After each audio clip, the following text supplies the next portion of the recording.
Hello, everyone, and welcome back to the Leverett Ball Show. And on this episode, I am joined by Clare Marie Kuebler. And Miss America fans, you probably remember her from 2022. She competed in the Miss America pageant as Miss Missouri. But Claire, I've had pro athletes on this show. I've had reality stars. I've had rock stars. You're the first beauty pageant contestant I've ever had on. How do you feel about making history as the first Miss America contestant on the show? Well, thank you so much for reaching out. I'm really excited to be here and just chat with you today. Absolutely. And obviously, you got a ton of publicity for the Miss America pageant. Before we started recording, you talked about how you haven't been on a ton of podcasts, but you had a ton of TV interviews during the pageant. Yes, that's And correct. I mean, that must have been a whirlwind. And I mean, obviously now you have a lot of perspective on it, but when you were in the pageant, I mean, was your mind kind of spinning? I mean, what was all that like? Yeah, so my pageant journey is probably a little bit different than most young women who compete in pageants, but I've actually been a dancer my entire life, and pageantry kind of came about me in such like a natural and a quick way. But so I say all that because not only just in the interviews within pageants, but just the whole pageant world in general was really new and fresh and foreign to me, but overall just such a rewarding experience, and I just grew so much personally and professionally throughout that year. And I really just soaked up every single second of it. Well, that's awesome. And it's funny because I feel like you have a different perspective once you've done something than maybe what you think of a certain experience before you've done it. So like for me, doing my TV stuff on ESPN and doing the podcast, like it's a very different life from how I would have thought it was before I got into this industry. And there are a ton of misconceptions people have about like what my life is like and the day-to-day routine. But what are some of the biggest misconceptions people have about, what it's like to be in the Miss America pageant? Yeah, I think that's a really great point to bring up. And like kind of like you mentioned, I was guilty of it too. You don't really know like the inside or the inner workings of any world that you're not familiar with. But the Miss America organization is actually a scholarship and service-based organization. So it's not just all about beauty, as people say, beauty queens. Of course, we love to get all glammed up and beautiful and wear pretty gowns, but there's so much more substance to it. And that's, I think, what really pulled me into it and what really drew me in and kept me in because the service part is just so wonderful. I've done a lot of work with pediatric cancer in my college years, especially with my sorority. I was director of philanthropy for 2 years. And so being able to continue that service work within the Miss America organization was really appealing. But then also the talent portion within Miss America, you have to have a talent, and as I just mentioned, I've been a dancer my whole life. And so the thought of bringing my talent back to a stage because when I was competing, I was currently at the University of Missouri on their dance team. So going from the field back to a stage, like I said, really appealing to me. Well, and I mean, like you said, it's multifaceted. People talk about how it's beauty queens, it's also talent queens, philanthropy queens. It's kind of everything under one hat. And I mean, are there maybe building off what you said? Are there maybe unhealthy assumptions that people make about people in beauty pageants? Who don't really understand how it works. Yeah, I mean, I think with anything that people don't know about, they're going to make assumptions, based on the little parts they see on the internet here and there. But overall, I think anyone can testify to this. Being involved in any pageantry organization, you become such a better and stronger individual because of it, because there's so many experiences that you have to hone into sharpening up your skills, interpersonal skills, interview skills.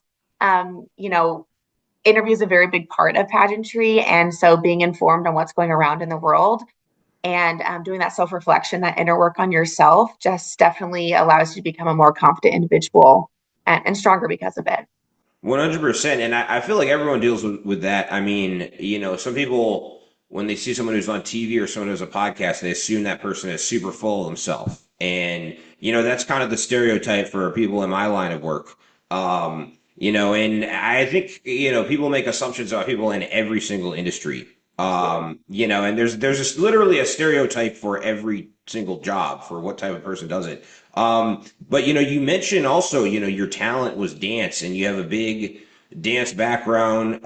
You were dancing at Mizzou. Yes. You were also a rookie candidate for the Cowboys cheerleaders. Yeah. What age did you first get into dance? Yeah, so just like probably almost every other girl, I started dancing at the age of 3, just with your traditional tap and ballet classes. And from the beginning, I fell in love with it, and it just kept kind of growing and expanding throughout my lifetime. Now, I will say, of course, I tried other sports. I did cheerleading a little bit. I played soccer, which I really enjoyed that as well. I did gymnastics, but I think around my middle school years is when those other sports kind of interfered with dance. And the Saturday soccer games interfered with my Saturday ballet classes, and so I had to choose one or the other. And my heart was with dance, and I stuck with dance. And I mean, I was dedicated. I went from school to dance to more dance, and I did it every single day of the week, and I would have done it all over again. Yeah, and I mean, that's awesome that, it was such a great experience for you. For me personally, I don't do a lot of dancing when I'm sober, but, if I've had a few adult beverages, I do some dancing, some singing. When you have a little alcohol in your system, you overestimate your abilities, I think.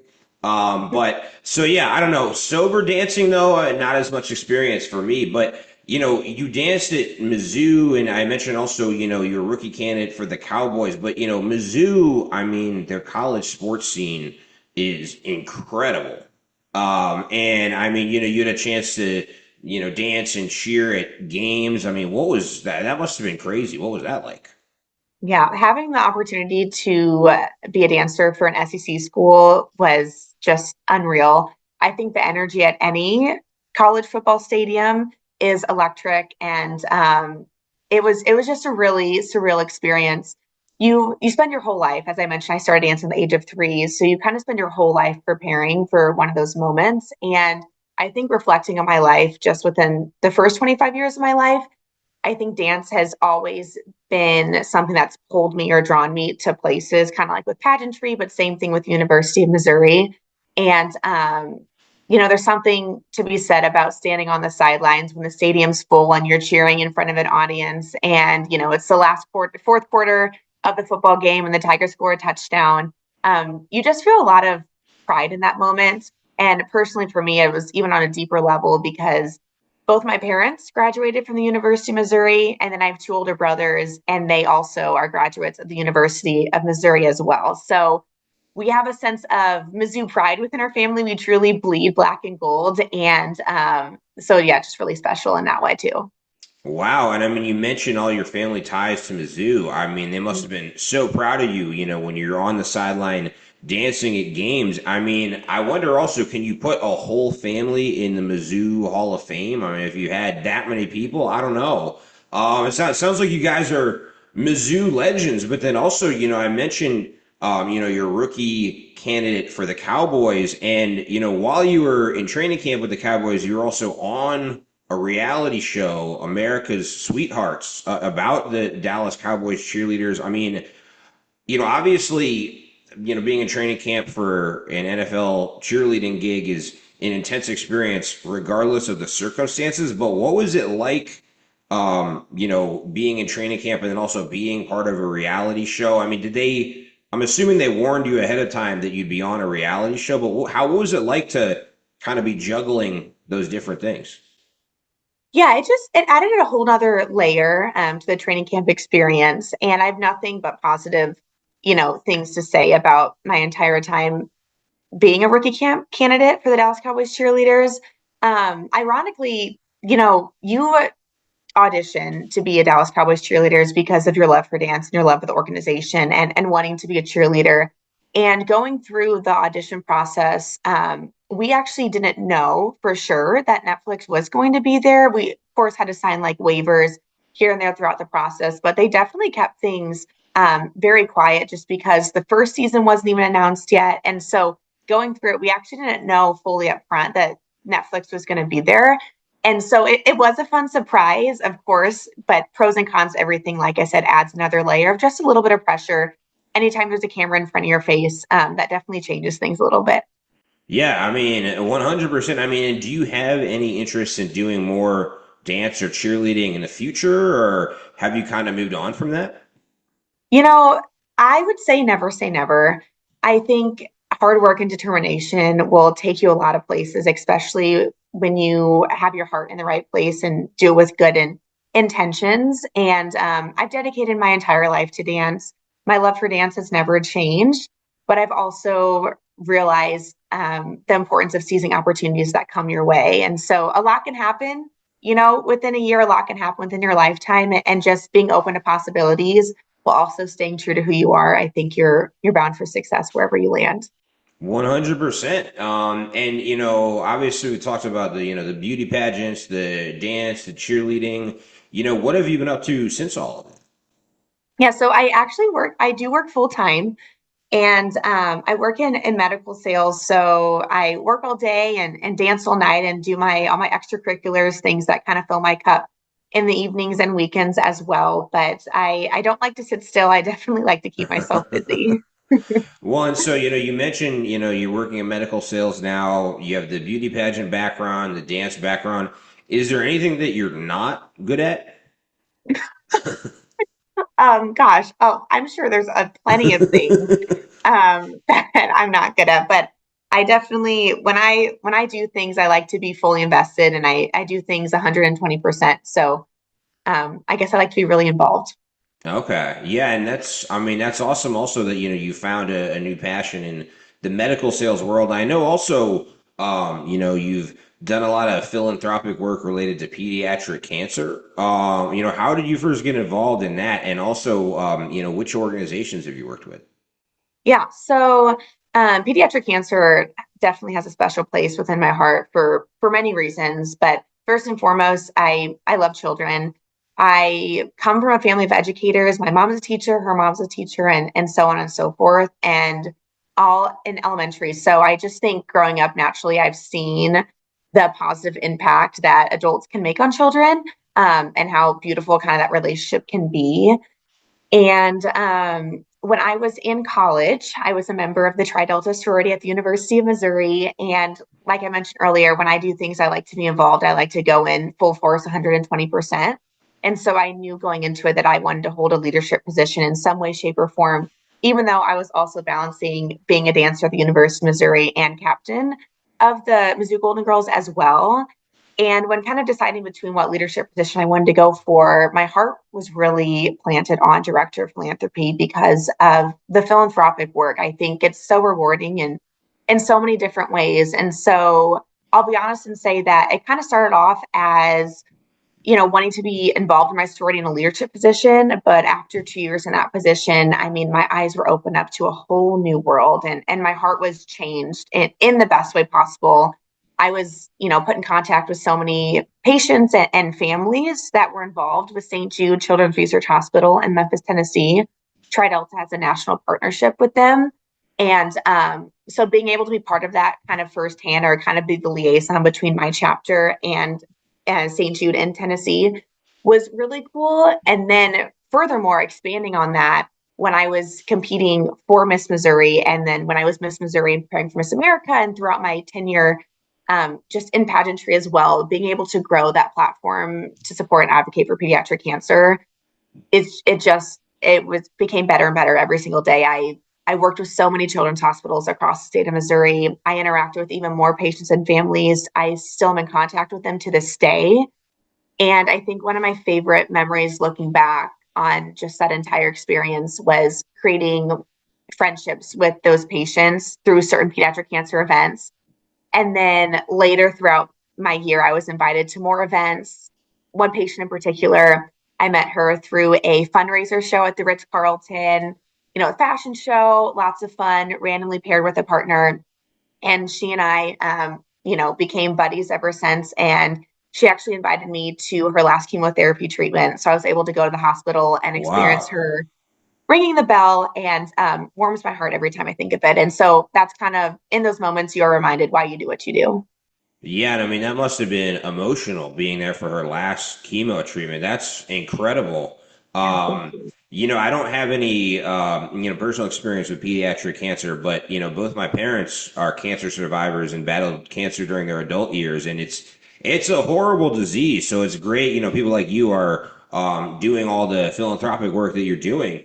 Also, shout out, you mentioned you initially got into it through the Tri Delta sorority. I mean, shout out to the Tri Delta sorority. I don't know if the members subscribe to the Leverett Ball Show, but I mean, that must have been a lot of fun being part of that sorority in college. But do they have like alumni events for your sorority that you still go to? And do you still talk to a lot of the women from your sorority?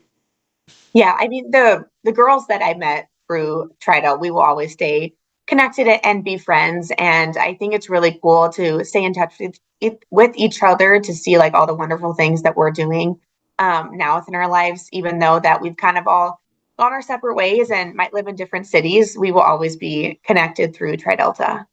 Wow. I mean, and it sounds like you were involved in a lot, obviously, while you're at Mizzou, full-time student, dance, sorority. I mean, and we talked about, how you've been involved in so many different things since you got out of college. I mean, how are you able to multitask so well and handle so many different things that you're involved in? I will admit that some days I do surprise myself. I think, how many things can I squeeze into one day? And slowly learning how to try to slow down just a little bit. But I mean, it just comes down to time management. And, growing up, I was just as busy as I was now. And I will say my parents instilled great values in me that school always came first. And so I knew that if anything were to slip in school, dance and my extracurriculars would definitely be the first thing to go. And so early on, I learned that I've just got to keep it all together. And, if there's a will, there's a way. Okay, so your parents weren't, on board with you getting lots of Fs. They wanted you to be studious. And, building off that, I mean, do you have any interest in grad school? I mean, you've already done everything. I mean, are you interested in doing more schooling? Yes, I am always interested and kind of in the next thing. And yeah, grad school has definitely crossed my mind. I think just deciding, what that would look like for me is just kind of my factor right now. But yes, I would definitely see myself continuing education in the future. Definitely, definitely. Well, and I have a couple more questions about your philanthropic work, and also give you a chance to shout out your social handles for anyone listening. Before we get to that, with the Miss America pageant, and forgive my ignorance, are you able to re-enter it, or is it what could that be in your future, or once you're in it once, are you kind of done? And also, are there any other pageants that you might be interested in? Yeah, so I think that's a really great question. And I think what makes Miss America really special and unique is that you only get to compete at Miss America once.